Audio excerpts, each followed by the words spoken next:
L'agile est une tendance de fond visible dans tous les pays et tous les secteurs. Elle offre une alternative aux méthodes traditionnelles de conduite de projet, dites de cycle en V, et dépasse les frontières de l'informatique puisque ses principes et ses valeurs sont maintenant adoptés par les métiers. Ces nouvelles méthodes aident les organisations à tenir leurs objectifs, quels qu'ils soient, dans un environnement complexe et en perpétuel mouvement, fonctionnel, technologique, réglementaire et financier. Aujourd'hui, il est très difficile de rédiger des expressions de besoins métiers qui seront figées dans un plan projet. Sur un projet de 3 ans, il n'est pas rare de voir plus de 80% de changements entre le début et la fin du projet. Les méthodes agiles prennent donc tout leur sens, et notamment depuis 2018, avec la dynamique du plan d'action 2022 lancé par le gouvernement, qui indique vouloir créer, je cite, une administration plus agile, plus adaptable, ancrée dans le monde contemporain et capable d'adopter une démarche d'amélioration permanente. Le tout au service des citoyens et des agents.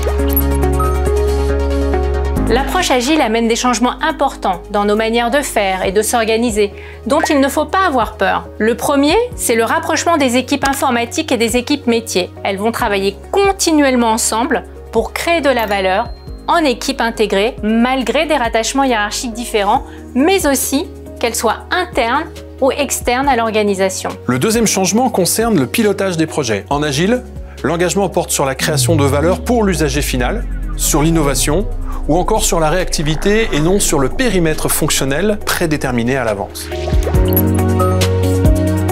Voici nos 3 premiers conseils pour commencer à pratiquer l'agile dans le secteur public si tout cela est nouveau pour vous. Le premier est de vous former, puis d'identifier un premier sujet qui s'y prête dans votre contexte, sur lequel vous allez pouvoir mettre en pratique vos compétences. Le deuxième conseil est de commencer par adopter les bonnes pratiques agiles vues en formation, telles quelles, pour bien les comprendre et ensuite les adapter à votre contexte.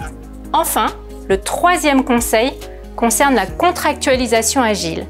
Elle doit être adaptée car l'engagement ne peut plus porter un périmètre fonctionnel définitif. La particularité du secteur public est ici de l'adapter tout en restant dans le cadre du Code des marchés publics.